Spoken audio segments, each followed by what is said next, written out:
What's going on, guys? Welcome back to NBA 2K23. Today we are back with Tuesday content overview. What? Tuesday content returns. Now I am very excited because tomorrow, obviously being a holiday, we'd like to see some stuff. We'd want to see more content or the game is going to die faster than normal. But you could say that the mode is starting to die faster than normal because, well, we're going to talk about it. First, let's see what we got tomorrow. Shaquille Oneal Endgame.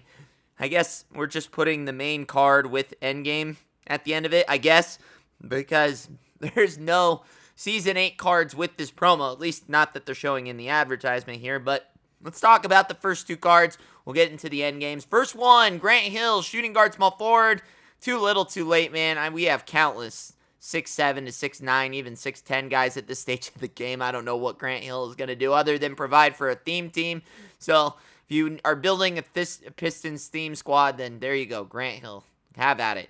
Next one, Penny Hardaway. Now, always intriguing when we get a taller point guard because they did update Cade Cunningham's release, which I thought was very nice. Granted, I still don't see Cade Cunningham out in the streets of Unlimited, but hey, we see an updated release with Penny Hardaway. Could be a valuable point guard, being a 6'8", 6'9" point guard. I think he's actually 6'8", so probably be very similar. It's kind of along the trend that I'm going to be talking about here in a little bit, is that we already have this card basically in a Cade Cunningham. But if you love Penny Hardaway, then obviously that would be very fun if you're running like a Magic squad or something like that. And I am going to be doing some theme squads, so that'll be fun here in the next little bit.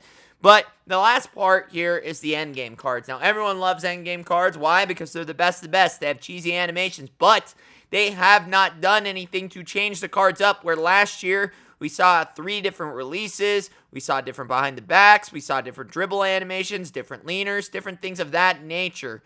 But this year, that is not the case. It is strictly copy and paste. And as I've joked in my other videos, the only difference is literally just the player in their actual Jimmy Butler is going to look like Jimmy Butler, and Luka Doncic is going to look like Luka Doncic, and their height. So that's the main thing I think has been discussed around the community right now, is that they are killing the game quicker than usual because they are not taking the time to update the cards. Now, this is a bad thing for 2K in their own.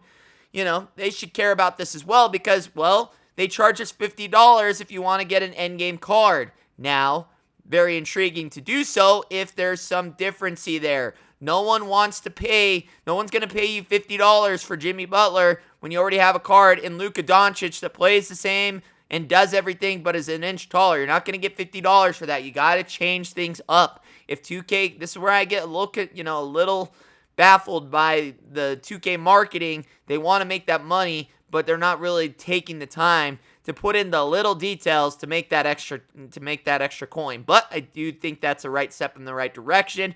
But we've already seen these cards before, unless they change the animation. Like Jimmy Butler, 6'8". What did we just get? A 6'7" point guard in Luka Doncic. I can't spend $50 or spend 200 extra K for 1 inch.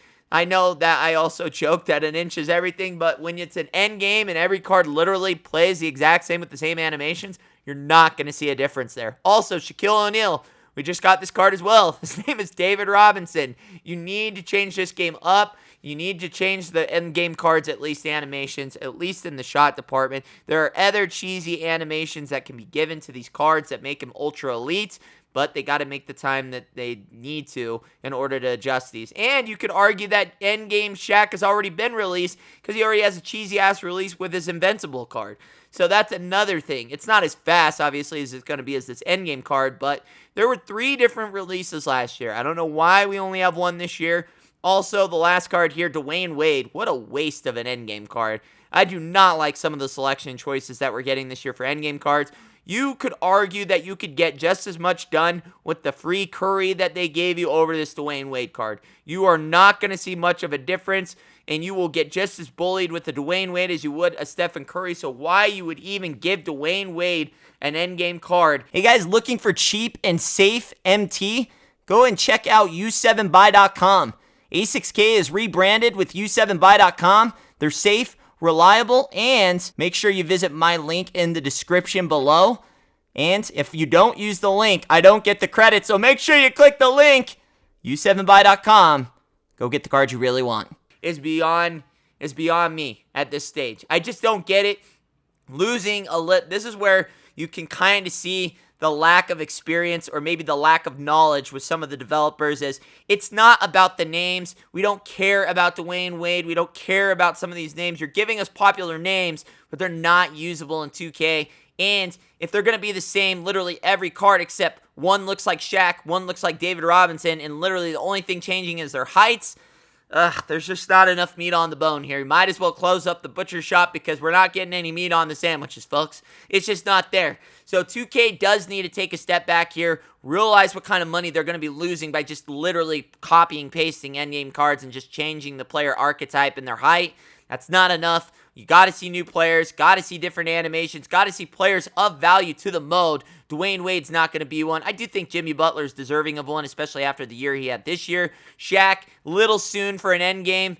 Like I said, it was poor taste to drop Tracy McGrady as soon as they did because he already had an endgame release. And then to release Shaq, where he's been basically endgame since his Invincible, which has been out for a while, just not a good start. If I had to choose, I would have gone with somebody like... I gotta think of, like, a Patrick Ewing. Give us a Patrick Ewing, it's different. We haven't seen a good Patrick Ewing, something along those lines. But granted, that's like the same as a David Robinson anyways.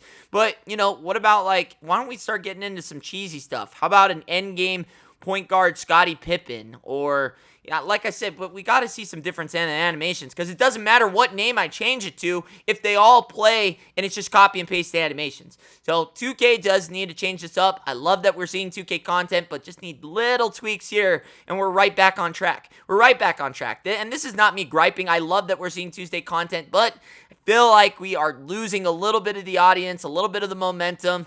And usually endgame is a great time for 2K, but the mode feels a little bit stale, a little bit dead. I think by changing the animations, it will help include and increase things drastically. But that's just my opinion. I am one man. Wanted to get this out to you sooner than later. I got some 4th of July plans coming up, so that's why the earlier videos today. Hopefully you enjoyed it. Short one today, but I think we got the point across. Hope you enjoyed it. We got gameplays coming up. Richie Nation, party on.